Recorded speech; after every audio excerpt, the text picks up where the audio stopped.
Hello everyone, good morning.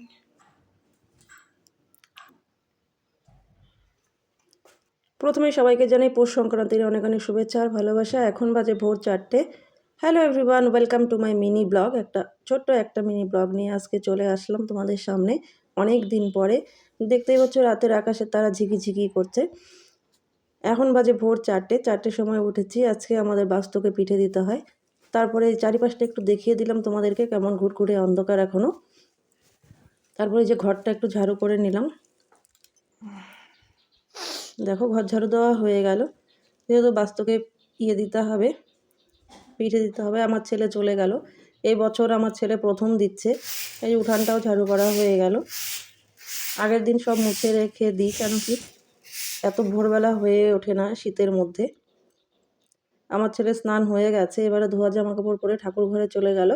আর helper হিসাবে আমার শাশুড়ি মা আছেন, ওকে সবটা দেখিয়ে দিচ্ছে কি করে কি করতে হবে। যেহেতু ওর প্রথমবারও জানে না তেমনভাবে, প্রত্যেকবার ওর বাবা দেয়, এবারে বলছে বাবা আমি দেবো, তোমার দিতে হবে না। তো ওই স্নান করে দেখো রেডি হয়ে নিয়েছে। এবারে এই যে দেখো চালের গুঁড়ি, এটা উপোস থেকে চালের গুঁড়িটা করতে হয় ঠাকুরের জন্য। তারপরে দেখো ঠাকুরের ছোট্ট একটা গ্লাসের সাহায্যে যে 5টা করে দিতে হয়, দিয়ে ওকে বলে বলে দিচ্ছে। তবুও প্রথমবার যেহেতু ওর একটু সমস্যা হচ্ছে, ওর বাবা হলে এতটা বলতে হয় না। তবুও যাই হোক, দেখতে অনেকটা বড় হলেও এখনও অনেকটাই ছোট।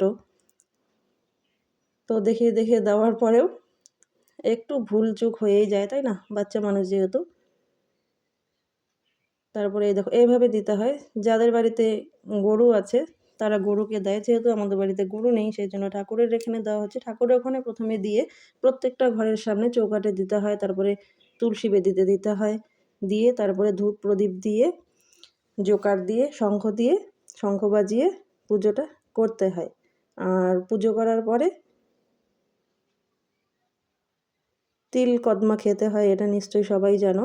এই যে ঘরের পর্ব হয়ে গেল, চলে আসলো তুলসী তলাতে। এই তুলসী তলাতে এখন দিচ্ছে। এতটাই অন্ধকার, মোবাইলের ফ্ল্যাশটা জ্বালিয়ে তারপরে এই দেখো পুজো হয়ে গেছে আমার ছেলের। এবার তিলা কদমা খেতে হয়, আরও বলছে এটা আমি খাবো না। তারপরে চললো চায়ের পর্ব। বানিয়ে নিলাম আদা দিয়ে গোলমরিচ দিয়ে একটুখানি লাল চা। আমরা 3জনেই জেগে আছি, শাশুড়ি মা, আমি আর ছেলে। আর বাকি সব ঘুমাচ্ছে, সেজন্য 3 কাপ করে নিলাম আমাদের জন্য। চা খেয়ে ছেলে বললো একটু পড়তে বসবো, ঘুমাবে না। তারপরে আজকে আমাদের সাদা পিঠে খেতে হয়। ভেজে নিলাম সাদা পিঠে, তিলের খিসা দিয়ে সাদা পিঠে খেতে হয়। পুজো করে আগের দিন মালপোয়া আর পাটিসাপটা বানিয়েছিলাম, আর আজকে এই যে গরম গরম সাদা পিঠে তিলের খিসা দিয়ে। তো আমার আজকের এই ব্লগটা তোমাদের কেমন লাগলো জানিও। ভালো থেকো সবাই, আবার দেখা হবে আরেকটা ভিডিওর সঙ্গে।